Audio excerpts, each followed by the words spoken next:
మరొక ఉత్తరం చూద్దామండి. తిరుపతి నుండి కన్యాబాయి గారు రాస్తూ ఉన్నారు. కోడలు పురుడైనప్పుడు అత్తవారింట్లో దీపారాధన చేయవచ్చా?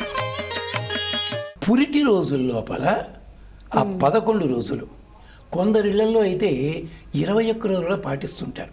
కానీ 21 రోజులు పాటించక్కల 11 రోజులు మాత్రము ఆ జాత అశౌచము అంటారు పురుడు. అది ఉంది కనుక అప్పుడు దీపారాధనలు చెయ్యరు. ఎవరికైతే పురుడు ఉంటుందో వాడు చేయరు. కానీ పూర్వకాలంలో ఎలా ఉండేది, ఇంట్లో చక్కగా పూజలు జరుగుతుండేది. ఇది మానేస్తే కష్టం అని చెప్పి పురుడు లేని వాళ్ళు ఉంటారు కదా బంధువులు ఎవరోను, వాళ్ళని బాబు కథ దీపం పెట్టిన ఆయన. ఇది ఆచారపరుల ఇళ్లలో కూడా ఇది ఉండేది. అలాగే దేవాలయాల్లో కూడా ఓ గోత్రం వాళ్ళ గుడి వచ్చింది, వాళ్ళు వెళ్ళరు, కానీ అక్కడ నడుస్తూనే ఉంటాయి.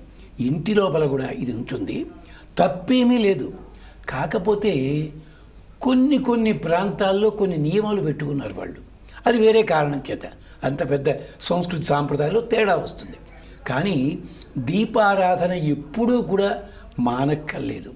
అలాగే మీరు జాతాశౌచం ఉన్నారు, మృతాశౌచానికి కూడా కొందరిళ్లలో ఆ సంవత్సరం దాకా దీపం పెట్టరు. దాని వేరే కారణాలు కాదు. అది ఎవరికైతే ఉందో వాళ్ళు చెయ్యరు. కానీ దీపారాధన అలవాటైనట్టయితే వేరే వాళ్ళే చేయించవచ్చు. వీళ్ళు కూడా సంధ్యావందనాదులు ఉంటాయి, చెయ్యొచ్చును. కానీ కొన్ని మంత్రాలు వదిలిపెట్టి అది మాత్రం ఉండదు. ఇలాంటిది ఇందాక మనం అనుకున్నామే సంస్కృతి సాంప్రదాయం అని, ఇది ఇంత విస్తృతితోటి రకరకాలుగా చెప్పింది. ఆ పురుడు ఉన్నప్పుడు ఇంట్లో కలగాబలంగా తిరుగుతున్నప్పుడు మాత్రము అప్పుడు దీపారాధన చేయకుండా ఉండడం మంచిది. అంటే శుచిగా ఉండడం అన్నమాట.